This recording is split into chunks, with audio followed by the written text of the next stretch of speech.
செய்தியை பார்த்து வருகிறோம். கடலூரில் மேயர் சுந்தரி பிரியா வீடு உள்பட 5 இடங்களில் வருமான வரித்துறையினர் சோதனையில் ஈடுபட்டு வருகின்றனர். இது தொடர்பான கூடுதல் விவரங்களை செய்தியாளர் பிரேமிடம் கேட்கலாம். பிரேம், முழுமையான விவரங்கள்.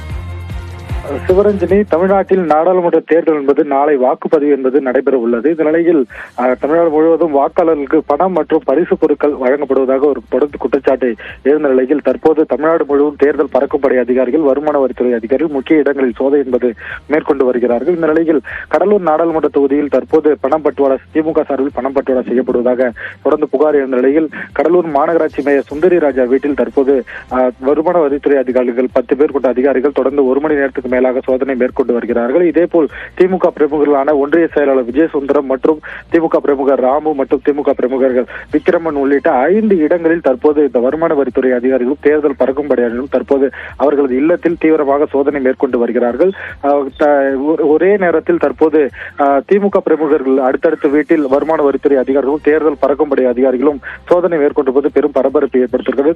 1 மணி நேரத்திற்கு மேலாக இந்த சோதனை என்பது நடைபெற்று வருகிறது. கடலூர் மாநகராட்சி மேயர் மற்றும் மாநகர செயலாளர் ராஜா அவர்களது இல்லத்திலும் தற்போது நடைபெற்று வருகிறது. இதேபோல் 5 இடங்களில் தற்போது வருமான வரித்துறை அதிகாரிகளும் தேர்தல் பறக்கும்படை அதிகாரிகளும் பணம் மற்றும் வாக்காளர்களுக்கு பணம் பட்டுவாடா செய்யப்படுவதாக தொடர்ந்து புகார் எழுந்த நிலையில் 5 இடங்களில் கடலூர் நாடாளுமன்ற தொகுதியில் இந்த வருமான வரித்துறை அதிகாரிகள் சோதனை என்பது தற்போது நடைபெற்று வருகிறது.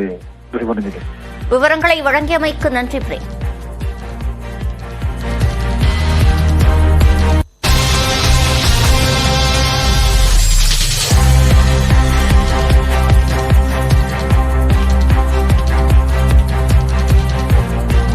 மற்றொரு அண்மை செய்தியை பார்த்து வருகிறோம். கோவை தொகுதியில் ஜிபே, யுபிஐ மூலமாக வாக்காளர்களுக்கு பாஜகவினர் பணம் விநியோகிப்பதாக திமுகவினர் தற்போது புகார் எழுப்பியிருக்கின்றனர். அண்மை செய்தியாக பார்த்து வருகிறோம்.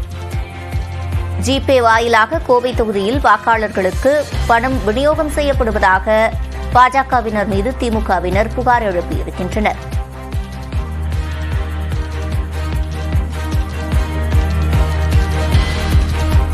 ஆன்லைன் மூலம் பணம் விநியோகம் செய்யப்படுவதாக திமுக சட்டத்துறை தேர்தல் அதிகாரியிடம் புகார் அளிக்கப்பட்டிருக்கிறது.